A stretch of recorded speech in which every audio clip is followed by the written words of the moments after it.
La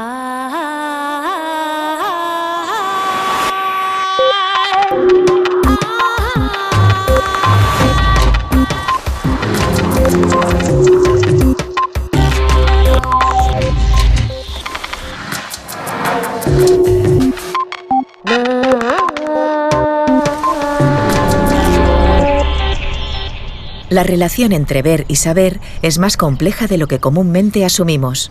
Beatriz de Gelder. Nuestro cerebro digiere mucha más información de la que percibimos.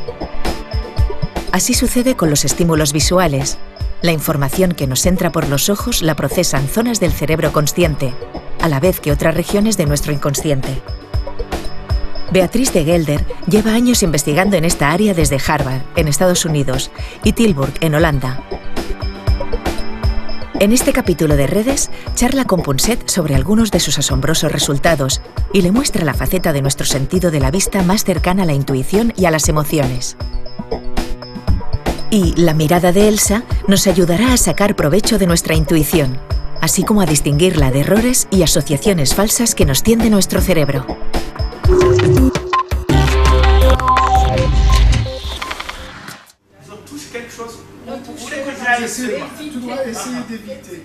Fíjense en este hombre. Responde a las iniciales TN y tras sus 2 infartos perdió su visión por completo. Sorprendentemente, pese a su invidencia, TN pudo sortear los obstáculos que un equipo de científicos le interpuso en este pasillo, en un experimento que diseñaron para investigar un tipo particular de ceguera. TN no tenía la menor idea, no sabía cuáles eran los obstáculos, pero los esquivó sin tropezar con ninguno de ellos. ¿Cómo lo hizo?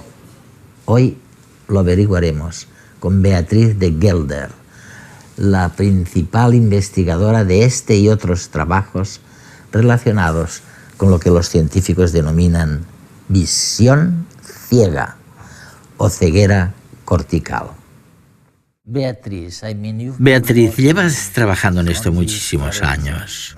Hay varias cosas que querríamos saber. En primer lugar, ¿cómo descubriste que algunas personas no podían ver, pero no porque tuvieran problemas en los ojos, los tenían perfectos, sino porque su neocórtex no funcionaba, pues habían sufrido una lesión, un ictus o un daño cerebral? ¿Cómo relacionaste una cosa con la otra? Bueno, debo aclarar que no fui la primera persona en descubrirlo. Lo que hice fue llevar el descubrimiento un paso más allá, por así decirlo.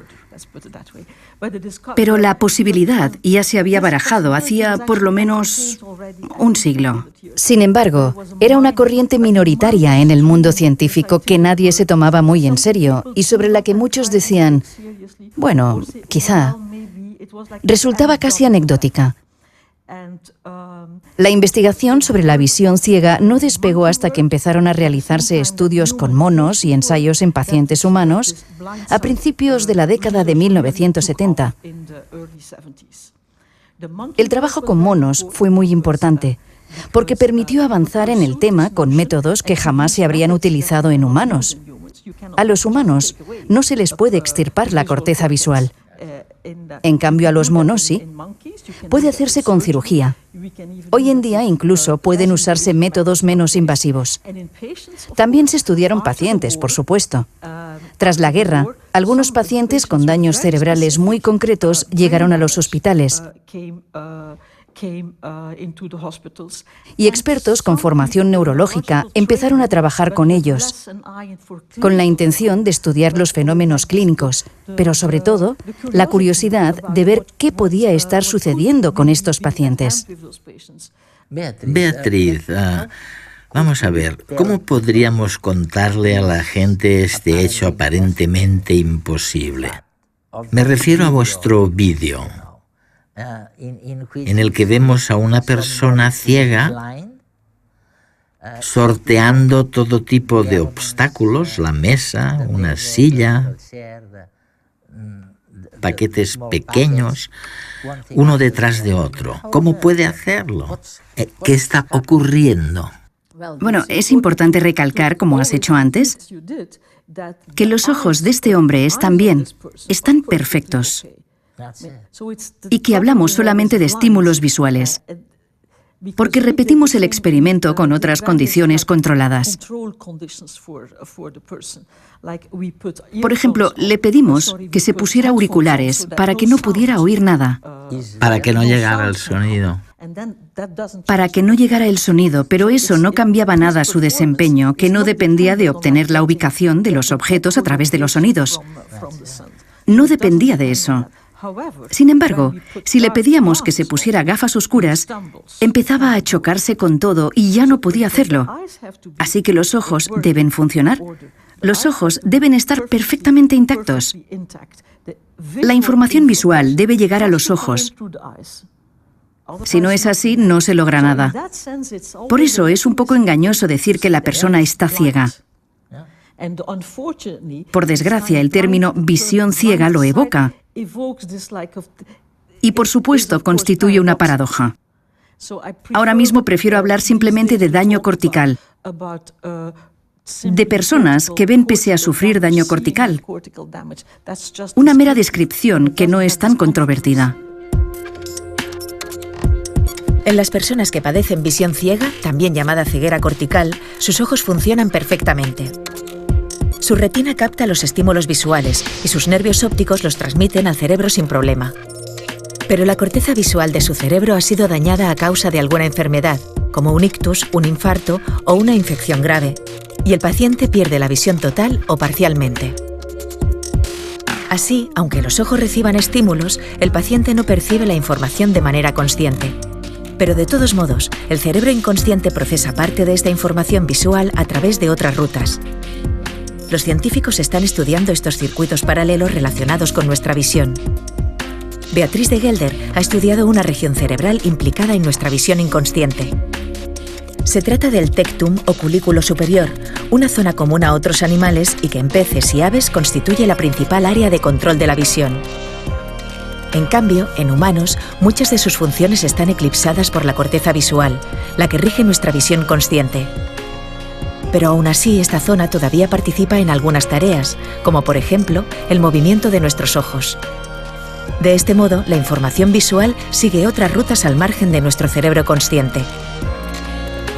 Esto explica en parte que alguien con ceguera cortical pueda sortear sin saberlo una serie de obstáculos o responder a la expresión facial de alegría o de tristeza de otra persona.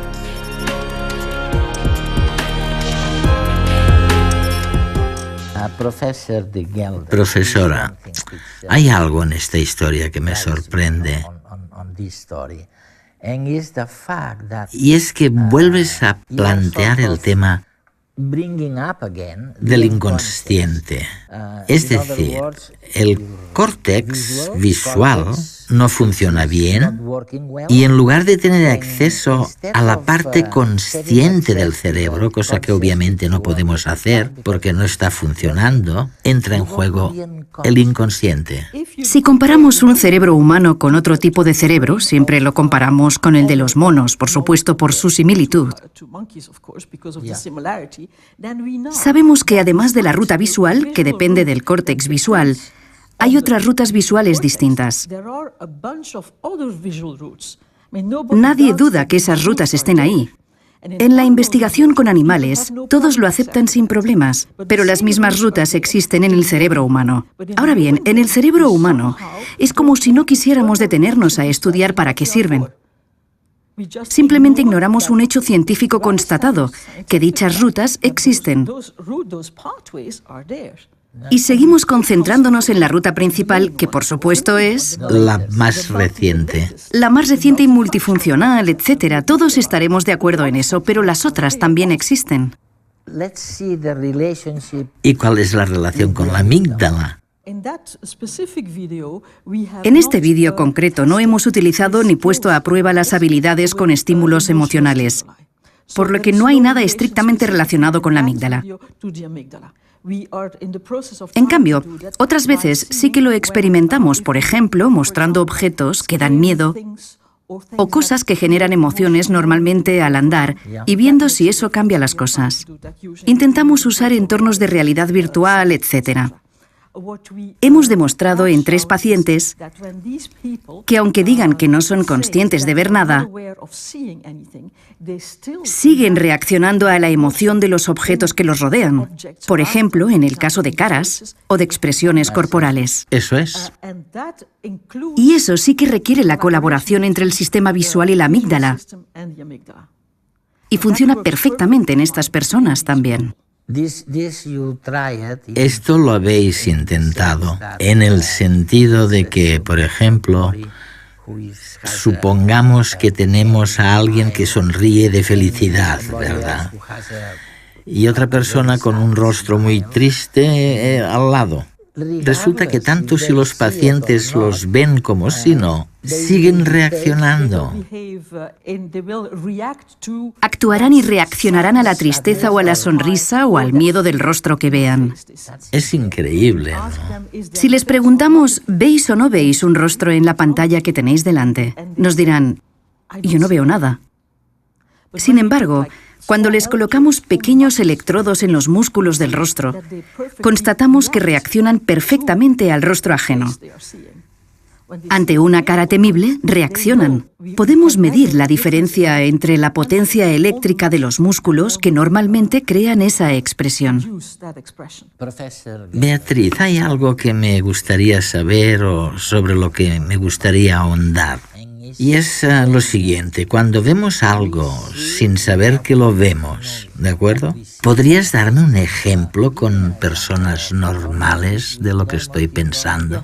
Sí, me gustaría hablar un poco de ello, porque para conseguir una perspectiva general de la investigación, es muy importante que no nos limitemos a estos pacientes tan peculiares y poco frecuentes, sino que entendamos el sistema visual no consciente realizando experimentos con personas cuyo sistema neurológico sea normal y esté intacto, como nosotros.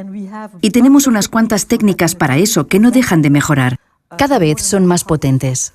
Realmente esperamos poder demostrar que el sistema que no se basa en el córtex visual es totalmente funcional en los seres humanos normales. Para ello, podemos utilizar técnicas de enmascaramiento, etc. Por ejemplo, podemos mostrar muy rápidamente una expresión facial. Y cuando digo rápido, me refiero a menos de 15 milisegundos. O un cuerpo.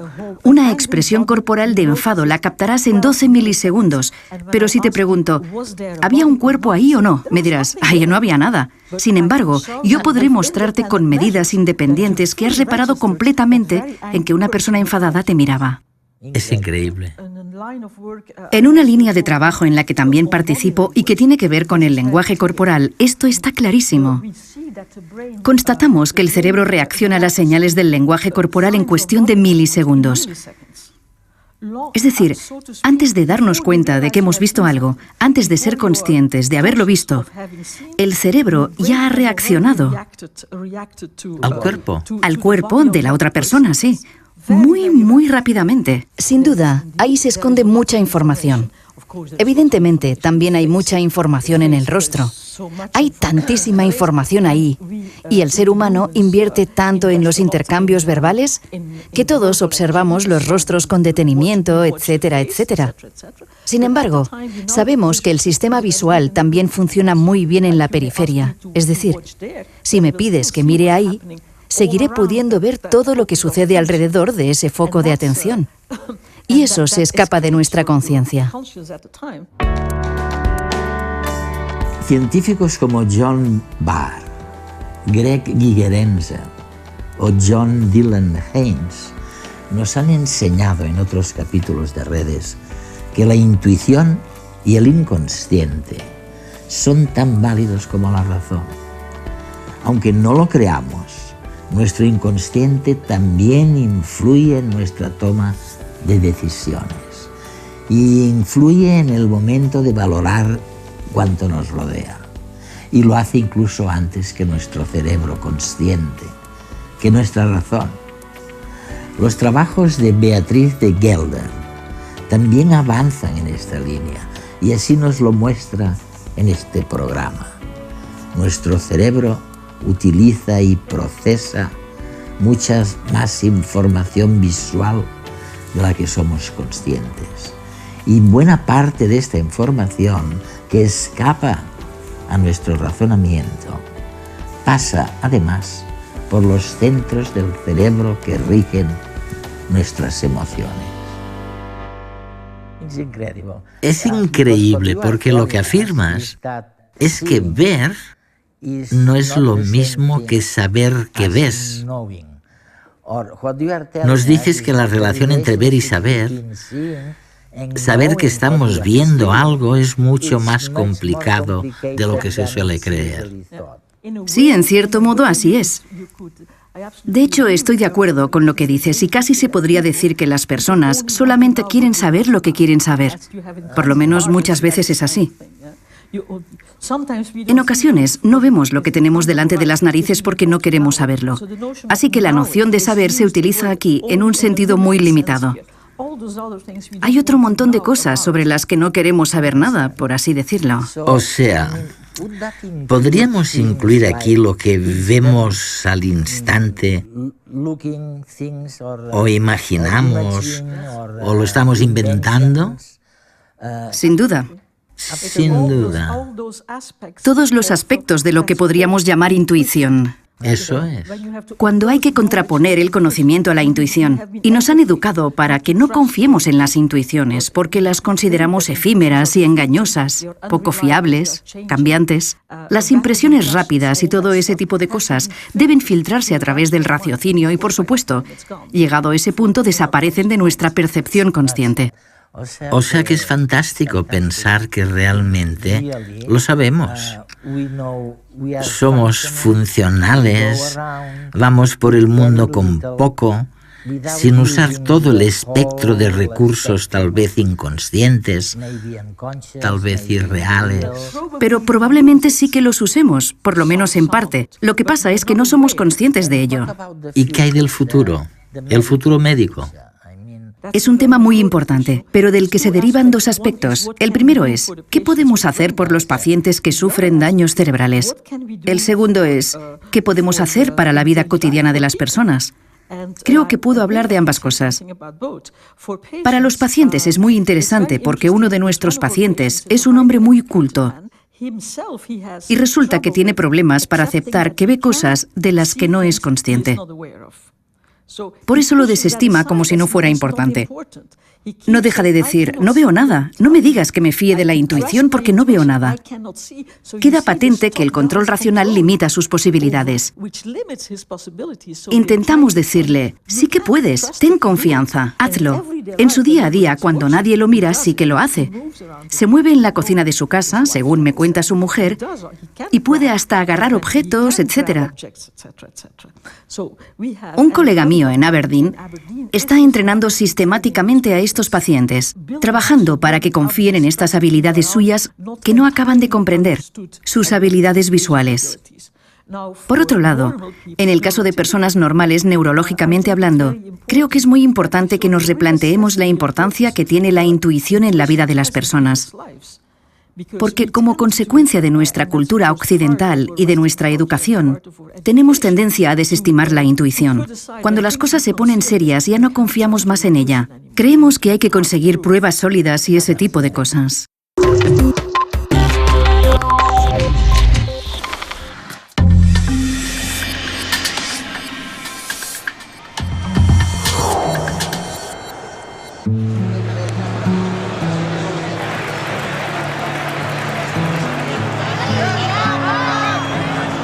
Hoy ganaremos. Estoy seguro de que hoy ganaremos. Ey, sabía que eras tú.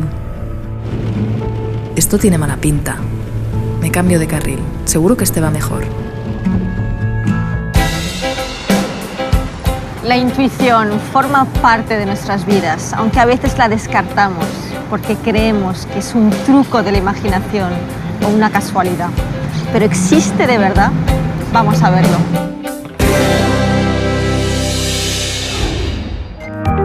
La visión humana parece sencilla. Los ojos reciben imágenes que el cerebro procesa. Pero en realidad tenemos dos circuitos visuales, uno consciente y el otro inconsciente. Y por ello vemos más de lo que creemos. Absorbemos y acumulamos información visual que no penetra en nuestra mente consciente. Nuestros cerebros reaccionan con ansiedad ante imágenes de caras que expresan miedo, aunque sean tan rápidas que no somos conscientes de que las vemos. Y es que la amígdala, el centro emocional del cerebro, reacciona a imágenes que solo vemos durante 33 milisegundos, un tiempo demasiado corto para que nuestra mente consciente pueda registrarlas. Pero dependemos tanto de nuestro sentido de la vista que no estamos acostumbrados a utilizar nuestro circuito visual intuitivo.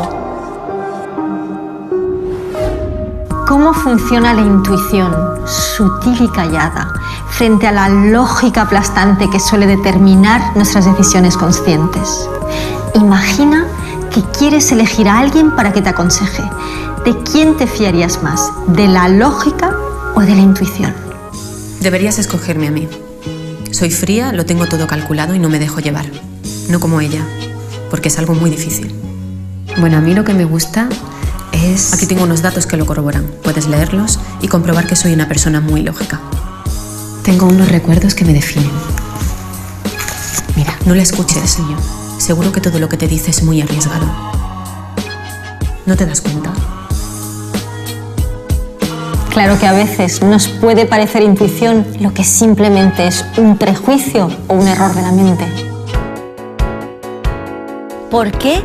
Porque estamos programados para la vida en la sabana africana y no para el mundo urbanizado e industrializado donde vivimos la mayoría. Nuestras mentes funcionan con lo que podría describirse como un sistema operativo que tiene 100.000 años de antigüedad.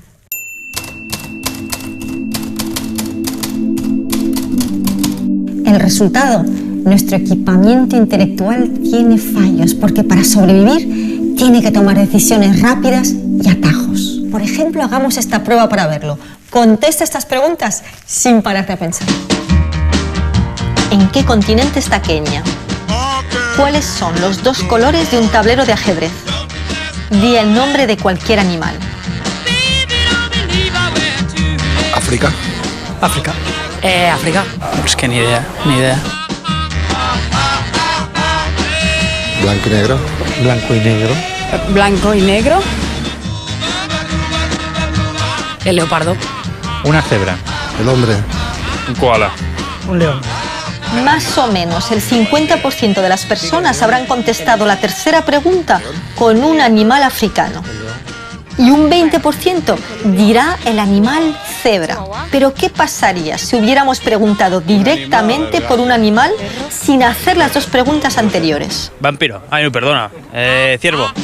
Pues que solo un 1% aproximadamente habría dicho cebra. Entonces, ¿cómo puedo saber si estoy siendo intuitivo o si me está engañando el cerebro? La intuición suele manifestarse con emociones y sensaciones físicas. Los centros emocionales del cerebro y los nervios alrededor del estómago llevan más tiempo evolucionando que el lenguaje. Así que si estás dudando para tomar una decisión, piensa en las alternativas con calma y fíjate en qué impacto tienen en tu cuerpo. Si estás tenso o incómodo, podría darte una pista importante. Y ahora veamos cómo podemos entrenar nuestros pensamientos intuitivos para ayudarnos a tomar decisiones y resolver problemas.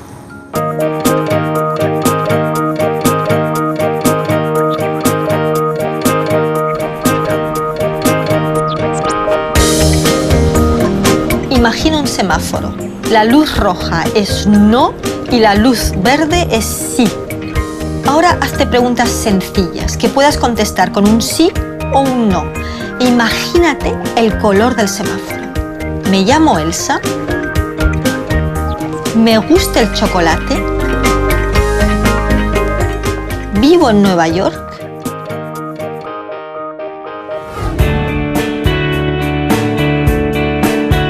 Cuando te hayas hecho muchas preguntas fáciles y tu cerebro esté entrenado, puedes hacerte una pregunta de la que no sepas la respuesta. Por ejemplo, ¿cómo me sentiré en este nuevo trabajo?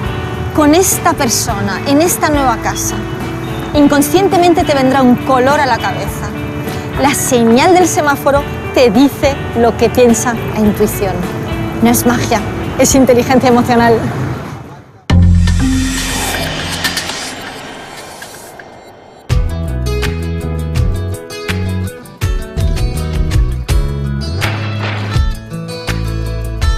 Me gustaría saber si viviré más años que mi abuela.